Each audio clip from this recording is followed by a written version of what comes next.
Jamais on n'aurait pu imaginer qu'il allait avoir une pandémie d'une ampleur considérable. Jamais on n'aurait pu imaginer qu'il allait avoir un confinement, etc. J'arrive même pas à savoir d'ailleurs comment c'était possible d'envisager ce qui s'est passé à l'époque avec les données qu'on avait, quoi. On minimisait parce qu'on avait des données plutôt rassurantes.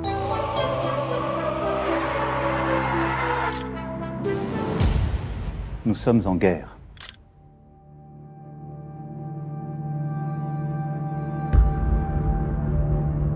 We have therefore made the assessment that COVID-19 can be characterized as a pandemic. J'ai été frappé de voir que, en fait, Paris avait disparu. Pour la première fois dans l'histoire de l'humanité, le monde entier a eu peur de la même chose. À Wuhan, c'est un climat de fin du monde. The world is now suffering as a result of the malfeasance of the Chinese government. Et à partir de là, s'installe pays par pays une panique où chacun réagit tant bien que mal et c'est chacun pour soi. Attendez, il y a une pénurie de tout. Pénurie d'agents hospitaliers, pénurie de médecins, pénurie de masques. Personne n'a besoin de porter un masque. Et donc, ils mentent ? En tout cas, ils habillent la pénurie. On doit être un peu coriace parce qu'il y a quand même eu aussi beaucoup de critiques, parfois d'attaques pendant toute cette période et il fallait répondre et tracer une ligne. Le problème n'était pas de savoir si une pandémie allait survenir. La seule inconnue, c'était quand et où allait-elle survenir.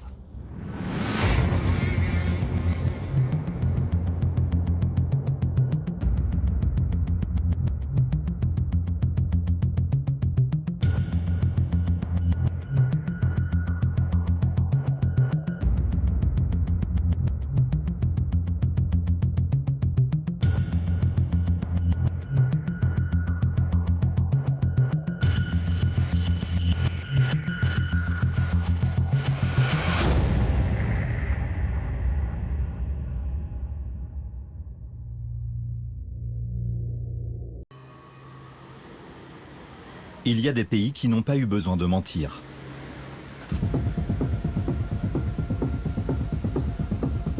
En Asie du Sud-Est, le masque est un accessoire indispensable depuis des années. En mars 2020, alors que le monde entier se confine, en Corée du Sud, seules les écoles sont fermées.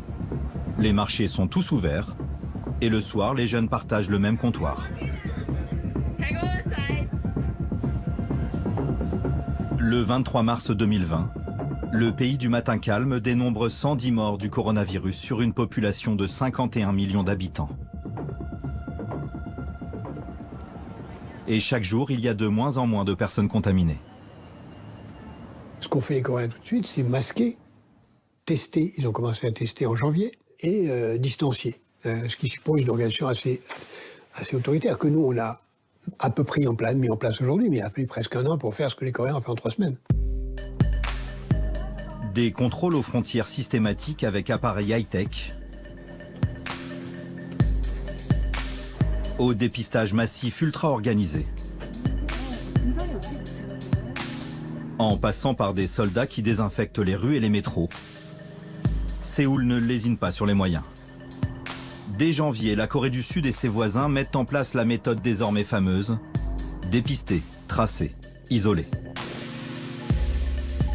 Ils s'en sortent parce qu'ils ont une stratégie de test précoce, massif, systématique et ensuite de traçage.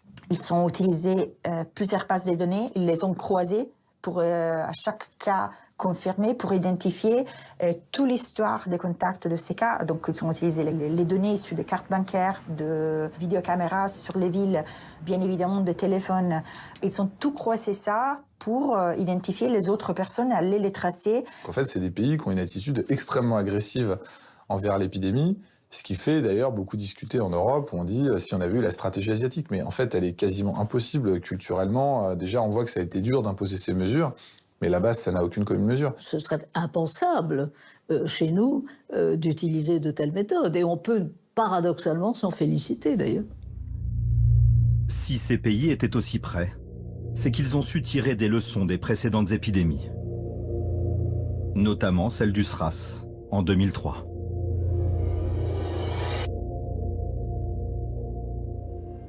« 21 février 2003, hôtel Métropole à Hong Kong. Un homme fiévreux qui arrive de Chine prend les clés de sa chambre.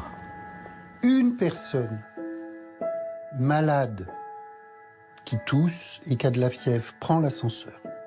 Elle contamine 19 personnes dans l'ascenseur.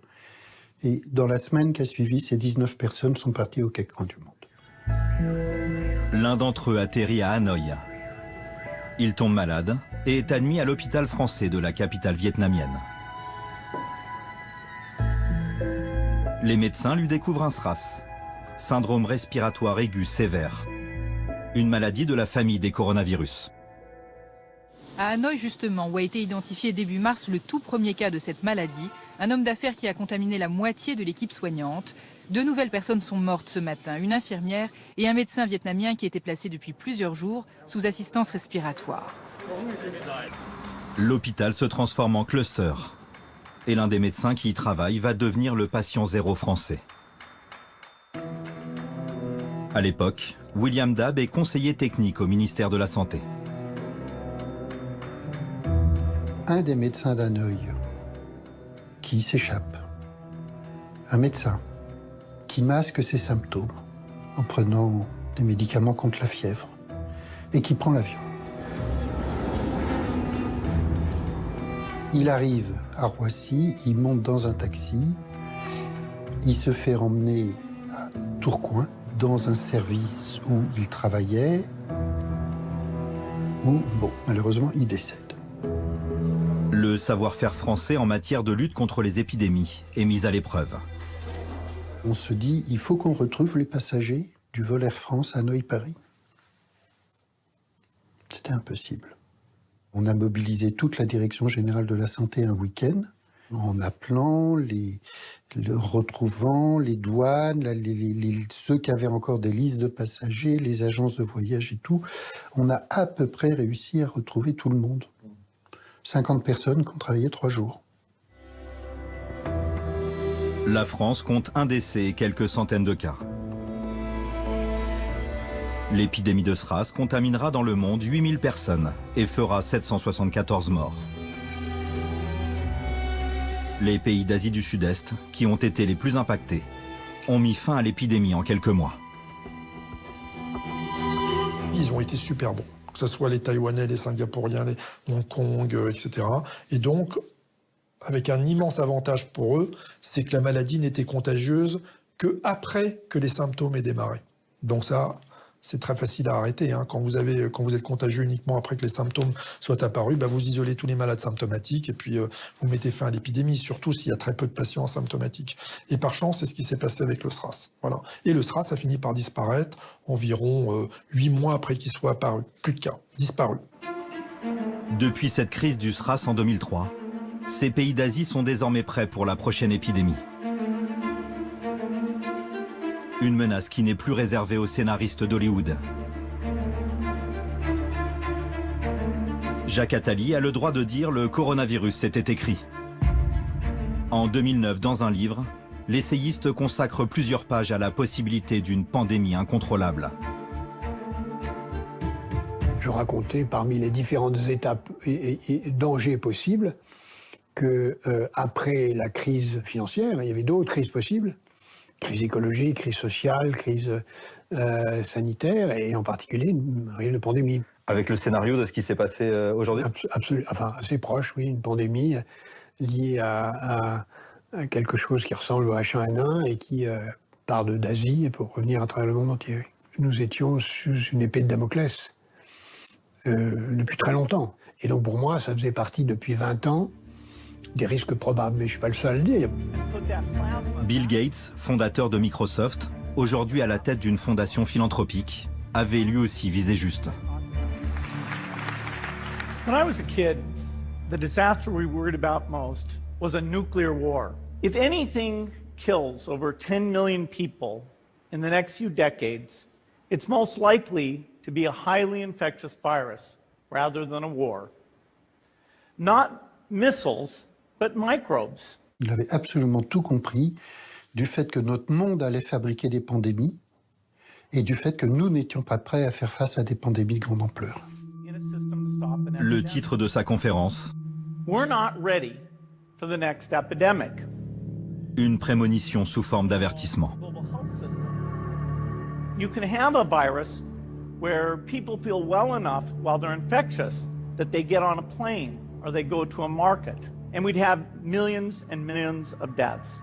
Le fait que ce ne soit pas un professionnel, ni de l'épidémiologie, ni de la santé publique, qui ait cette vision, oui, je dis chapeau. Et en revanche, là, personne l'a écouté. Il ne s'est rien passé, absolument. On n'était pas prêts. On n'aime pas les oiseaux de mauvais augure. On dit ils ont tort, ils sont pessimistes. Moi, je ne suis pas un pessimiste. Et Bill Gates, quand il parle, n'est pas pessimiste. Il n'est pas de pessimiste, c'est d'être lanceur d'alerte pour que la catastrophe n'ait pas lieu. Bill Gates n'est pas un grand scientifique et un grand sachant de la santé. Simplement, il part sur des éléments concrets qui étaient à la disposition de tout le monde. Enfin, il n'y a pas une personne qui a été un grand devin dans cette histoire. Les signaux d'alerte ont été tirés de partout. Depuis 20 ans, de nombreux rapports d'experts ont anticipé une pandémie. L'un d'entre eux est d'une précision remarquable. C'est celui d'une branche de la CIA, les renseignements américains. 100 pages qui imaginent l'état du monde en 2025. On a une pandémie qui se partirait d'un coronavirus, qui serait mondiale, qui se propagerait très vite du fait de la mondialisation, de la globalisation des échanges, le trafic aérien. Tout le monde prenait comme exemple ou comme probabilité le fait que ça partirait de Chine ou d'Asie du Sud-Est, que l'endroit précis d'où ça démarrerait serait un lieu à forte densité de population et où il y aurait une grande proximité avec des animaux. Ils anticipaient en disant il est probable que le pays où ça démarrera cachera dans un premier temps la réalité de la menace et son ampleur, et qu'on prendra un retard à cause de ça, et ça aidera à la propagation du virus. Les Américains ne sont pas les seuls qui étaient alertés. Depuis plus de 15 ans, les analystes français aussi ont averti nos dirigeants. En France, ces rapports s'appellent des livres blancs. On peut se demander à quoi servent tous ces documents, livres blancs. On réunit des dizaines de personnes très talentueuses, très compétentes, donc ils produisent quelque chose. Est-ce que c'est on empile cela et que le scénario est tellement extrême qu'on ne veut pas y croire? On est tellement occupé par les enjeux du quotidien qu'un enjeu improbable, on l'écarte. Même si l'enjeu est improbable à 0,1%, mais que la conséquence peut être 10 000, parce que c'est 0,1%, on ne s'y intéresse pas. Alors qu'il faut faire une probabilité composée et comprendre que le risque est énorme, même si la probabilité est faible. C'était écrit, on n'a pas voulu le voir, parce que les décisions à prendre pour croire ce qui était fait étaient trop lourdes, étaient trop contraignantes.